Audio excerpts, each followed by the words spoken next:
जय हिंद दोस्तों। उम्मीद है आप सब अच्छे से होंगे और आप लोग की तैयारी चलती होगी। कमजोर तब रुकते हैं जब वो थक जाते हैं, कमजोर तब रुकते हैं जब वो थक जाते हैं और विजेता तब रुकते हैं जब वो जीत जाते हैं। तो इसी के साथ हम लोग अपने क्लास को शुरू करते हैं। और पिछले कुछ दिनों से हम लोग थ्योरी ख़त्म हो गया था, थ्योरी के बाद ऑब्जेक्टिव क्वेश्चन चल रहा है और आज भी हम लोग का चल रहा है ऑब्जेक्टिव क्वेश्चन मॉडर्न हिस्ट्री का।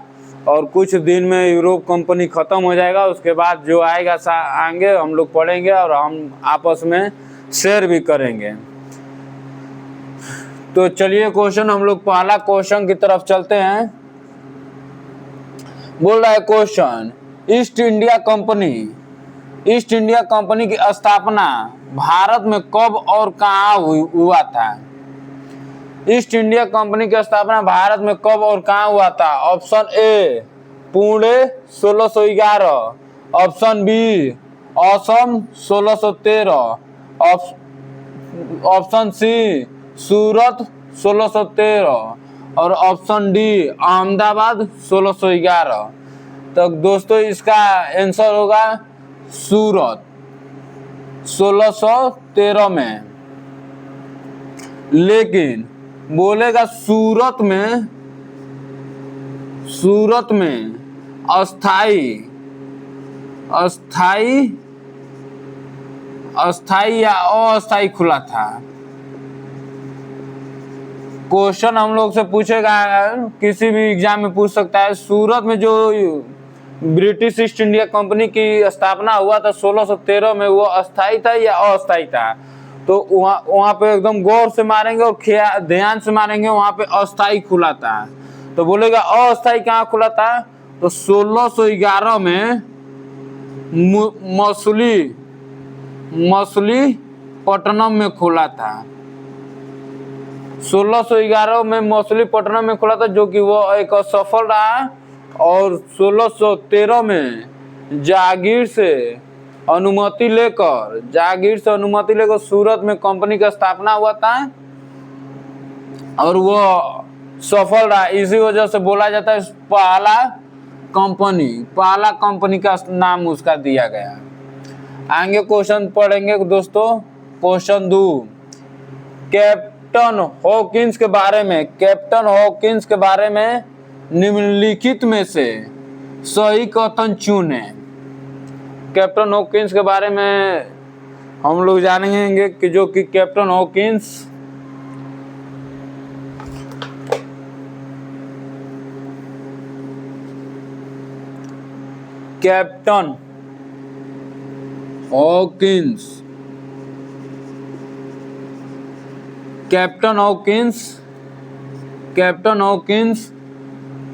जो कि भारत में 1608 से 1613 तक था। यह किसका राजदूत बनकर आया था? पूछेगा भारत में किसका राजदूत बनकर आया था? तो जेम्स प्रथम का राजदूत बनकर कैप्टन हॉकिंस आया था। 1613 में तक भारत में रहा था। पूछेगा आने के बाद वो सबसे पहले भारत में किस स्थान पे आया था? कैप्टन हॉकिंस के बारे में पूछेगा, वो भारत आया तो सबसे पहले कहाँ पे आया था भारत में समुद्री मार्ग से? तो वो सूरत में आया था। सूरत में सबसे पहले आया और कुछ महीना सूरत में रुका और उसके बाद जागीर के दरबार में गया। तो कैप्टन हॉकिंस के बारे में इतना हो गया। आपको देखते हैं ऑप्शन में क्या दे रखा है इसके बारे में। कैप्टन हॉकिंस 1608 में जागीर के दरबार में आया था। बोले तो 1608 से 1613 तक था भारत में, जो कि 1608 में जागीर के दरबार में आया था। ऑप्शन बी देखेंगे। ऑप्शन बी कैप्टन हॉकिंस 1613 तक भारत में रहा था। तो हमने बोला दोस्तों आप लोगों से 1613 तक इसका भारत में लास्ट 1613 तक रहा था। यह भी सही है, ऑप्शन ए भी सही है और ऑप्शन बी भी सही है। ऑप्शन सी के बारे में हम लोग जानेंगे। कैप्टन हॉकिंस तुर्की भाषा का जानकार था, तो ऑप्शन सी भी सही है, क्योंकि जब कैप्टन हॉकिंस जब अकबर के और जागीर के दरबार में पहुंचा था 1608 में, तो उसको तुर्की का बहुत जानकार था और ज्ञाता भी था, तुर्की के बारे में बहुत जानता था। इसीलिए वजह से तुर्की का जानकार होने के कारण आप लोग जानते हैं इसको इंग्लिश खान की उपाधि दिया था। और जागीर ने कौन सा उपाधि दिया था? इंग्लिश खान की उपाधि दे रखा था। और यह कैप्टन हॉकिंस मुगल दरबार में जाने वाला पहला अंग्रेज यात्री भी था, यह भी ध्यान रखेंगे। तो ऑप्शन सी भी सही हुआ। तो और लास्ट ऑप्शन डी दे रहा इनमें से सभी सही है, तो इनमें से सभी सही है, तीनों ऑप्शन सही है। अब आगे क्वेश्चन हम लोग पढ़ेंगे। क्वेश्चन तीसरा के बारे में पढ़ेंगे। 17वीं शताब्दी में ईस्ट इंडिया कंपनी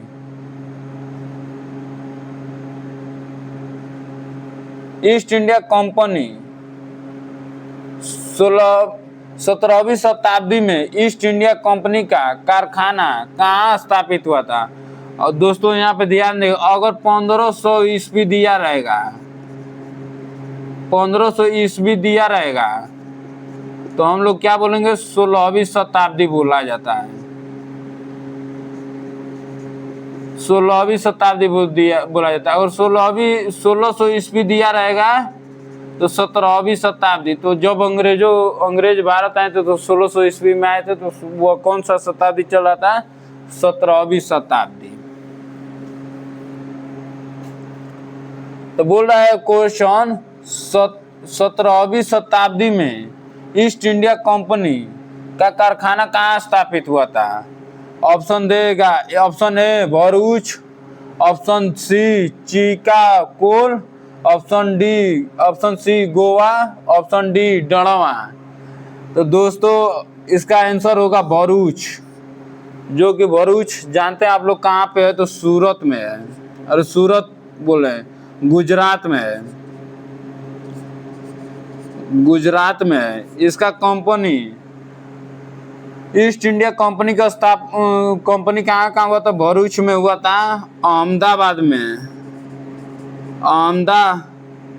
अहमदाबाद में भी खुला था, अहमदाबाद में। उसके बाद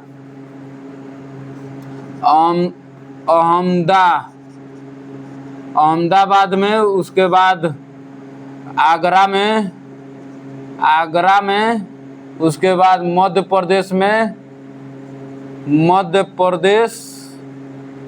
प्रदेश के बुरहानपुर में, मध्य प्रदेश के बुरहानपुर में खुला था अंग्रेज ईस्ट इंडिया कंपनी, इसलिए इसका आंसर होगा भरूच, ऑप्शन डी। अब क्वेश्चन 4 देखेंगे दोस्तों हम लोग। ब्रिटिश ईस्ट इंडिया कंपनी को बम्बई किससे लिया था? British east India company Bombay को किससे प्राप्त या लिया था?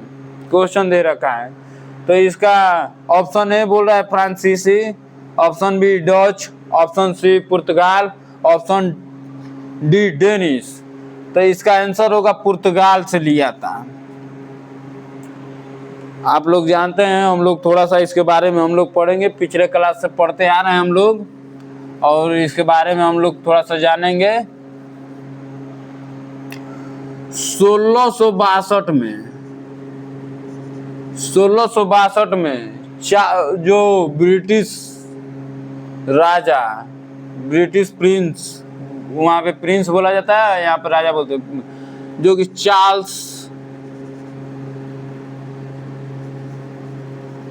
चार्ल्स द्वितीय का विवाह हुआ किसे? पुर्तगाली राजकुमारी कैथरीन से हुआ था। जब वो 1662 में जब उसका विवाह हुआ, उस राजकुमारी कैथरीन का विवाह हुआ, तो चार्ल्स द्वितीय को पुर्तगालियों ने उपहार में, ताकि लगे तो नहीं कोई भेंट दिया गया, उपहार स्वरूप बम्बई को उपहार में दिया गया था, बम्बई को दिया गया था। अब पूछेगा कब दिया गया था, कब दिए थे पुर्तगालियों ने? तो 1668 में। 1668 में ब्रिटिश ईस्ट इंडिया कंपनी बोले, सॉरी, वो ब्रिटेन के राजा को उपहार में 1668 में दिया था। और वहाँ के राजा ने 1668 में ब्रिटिश ईस्ट इंडिया कंपनी को दे दिया 10 पाउंड पे, 10 पाउंड सालाना, 10 पाउंड सालाना पे दे दिया था। जो कि आप लोग जानते हैं ब्रिटिश ईस्ट इंडिया कंपनी, दो कंपनियों के सम्मेलन से 1707 में इसका नाम पड़ा था ब्रिटिश ईस्ट इंडिया कंपनी। तो उसे ही 10 पाउंड पे पुर्तगालियों ने पहले जेम्स द्वितीय को दिया था, चार्ल्स द्वितीय को उपहार में दिया था। उसके बाद चार्ल्स द्वितीय ने 1668 में ब्रिटिश ईस्ट इंडिया कंपनी को दे दिया। फ्रांसीसी कंपनी का स्थापना जानते ही है 1664 में, और सूरत में इन लोगों का कंपनी खुला 1668 में, 4 साल के बाद खुला था। डच ईस्ट इंडिया कंपनी, जो Dutch east India company Bharat में 1602 में आए थे, लेकिन सूरत में इन लोगों का कंपनी कब खुला? तो 1616 में कंपनी खुला था। अस्थाई, यह सब कंपनी अस्थाई खुला था। आगे हम लोग पढ़ेंगे। और डेनिश ईस्ट इंडिया कंपनी की स्थापना 1616 में हुआ था। अगला क्वेश्चन पढ़ेंगे। प्रयागराज के किले पर अंग्रेजों का अधिकार कब हुआ था? प्रयागराज के किले पर अंग्रेजों का अधिकार कब हुआ था? Option A 1678, option B 1779, option C 1780, option D 1776। तो इसका आंसर होगा 1778 में। किला कब बना था? प्रयागराज का किला कब अपने अधिकार में अंग्रेजों ने ले लिया था? तो 1678 में। वहाँ का इलाहाबाद का एक नवाब था, अली कर उसका नाम था, सही से दिमाग पे चढ़ नहीं रहा है। उसका कार्यकाल 1778 से और कुछ लगभग 5 से 6 साल तक चला था। 1778 से यूं कहे तो 1778 से लेकर और 86 तक उसका कार्यकाल था। 1778 से लेकर 86 तक अली वाजिद कैसे तो उसका नाम था, हम नहीं करेक्ट बता पा रहे हैं। तो उसी से अंग्रेजों ने